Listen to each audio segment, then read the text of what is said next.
당시 피고인 박성재가 회의 과정에서 회의에 참석한 간부들에게 비상계엄 선포나 포고령 발령의 위헌 위법성에 대해 묻거나 자문을 구한 사실 있나요? 그거는 제가 처음에 들어갔을 때 상황을 다시 한번 말씀드리면 제가 반대쪽에 가가지고 자리를 양보해 주는 걸 보고 바로 그 자리에서 제가 사실 피고인이 하고 있는 얘기를 끊었습니다. 장관님, 이게 계엄 관련 회의입니까? 그랬더니 저 피고인이 했던 얘기가 네 그래요. 제가 흉내도 그대로 낼 수 있습니다. 죄송합니다만 네 그래요.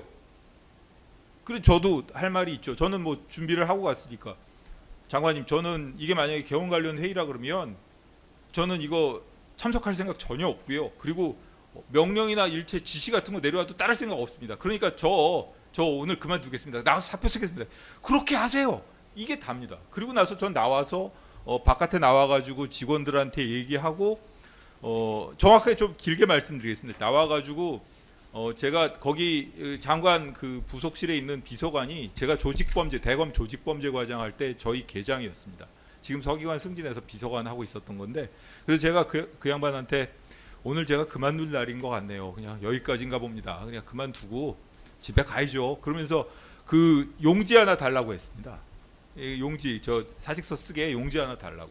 그랬더니 그 자리에서 법무부 그 회의실에 비치하는 법무부 용지를 하나 줘가지고 거기다가 뭐 제가 사직서 쓰고, 그리고 나서 다시 한번 이제 날짜를 마지막에 적어야 되는데 오늘이 12월 3일이죠? 라고 물었더니 그 서기관이 아닙니다. 방금 전에 자정 지나서 4일 됐습니다. 라고 얘기를 해서 저도 시계를 보니까 그 4일이 됐더라고요. 그리고 이 시계 바늘이 그 00시 09분, 제가 바늘 모양으로 바꿔놨기 때문에 00시 09분을 가르치고 있어서 무슨 생각이 들었는지 모르겠지만 정말 이 시간부터는 요 일과는 조금도 관련이 없다라는 걸 확실히 표시하고 싶었던 심정인 것 같습니다. 00시 09분이라고 적고 제 이름 적고 사직서 제출하고 한참 동안 악수를 했습니다.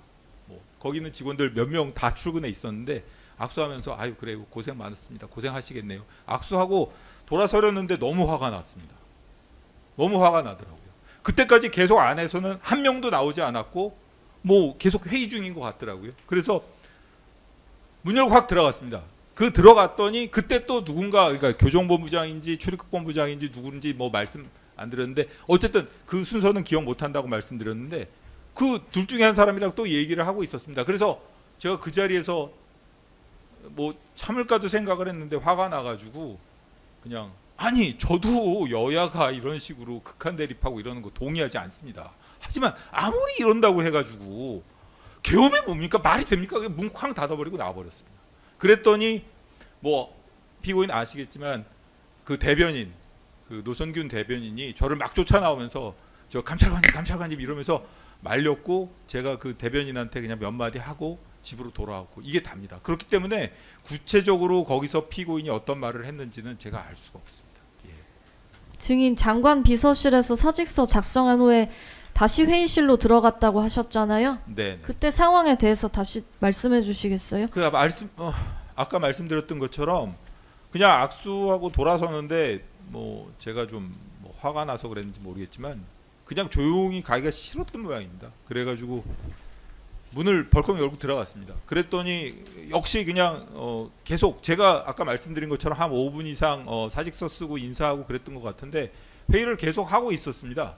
회의를 계속 하고 있었고 그때 당시에 피고인이 누군가에게 그때 두 번째가 출입국본부장인지 교정본부장인지 그 순서는 진짜 모릅니다. 아무리 생각을 해봐도 그 선후 관계는 제가 확실하게 정리가 안 됩니다. 하지만 그 둘 중에 한 사람하고 대화를 하고 있었고 그때 또 제가 말을 끊고 아니 아까 말씀드린 것처럼 아니 아무리 여야가 극한 대립을 한다 한들 계엄이 말이 됩니까? 하고 그냥 나와버리는 겁니다.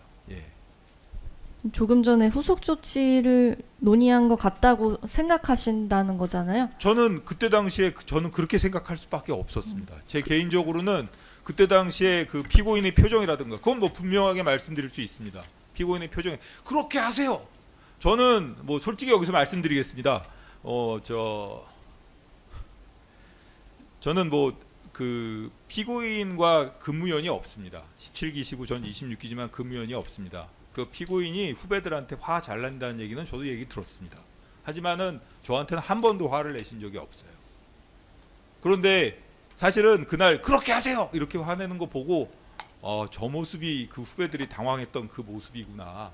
뭐 이런 생각도 나름대로 했었습니다. 그렇기 때문에 그때 그 표정이나 이런 모습 저는 그때 당시에 네 그래요라고 얘기를 했을 때 제가 느낀 거는 모르겠습니다. 피고인이 어떤 생각으로 그런 얘기를 했는지 모르겠는데 야 감찰관이라는 친구가 지금 늦게 와가지고 지금 감 떨어지게 이게 뭐 무슨 얘기야? 뭐 이게 개헌 관련 회의가 뻔하지 이걸 거기서 이게 개헌 관련 회의입니까? 그런 걸 묻고 있어?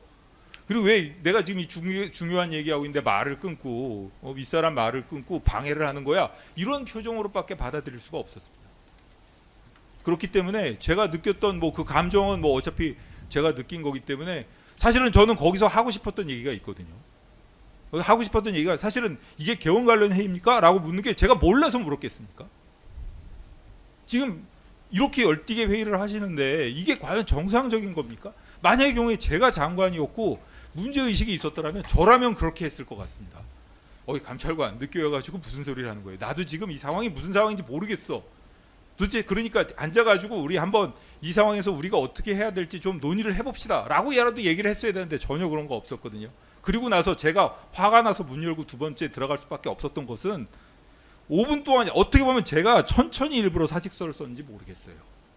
그리고 거기 있는 사람들하고 일부러 오랫동안 악수를 하고 있었는지도 모르겠어요.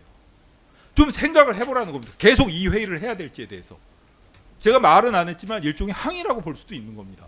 그런데 끝까지 거기서 한 사람도 안 나오잖아요.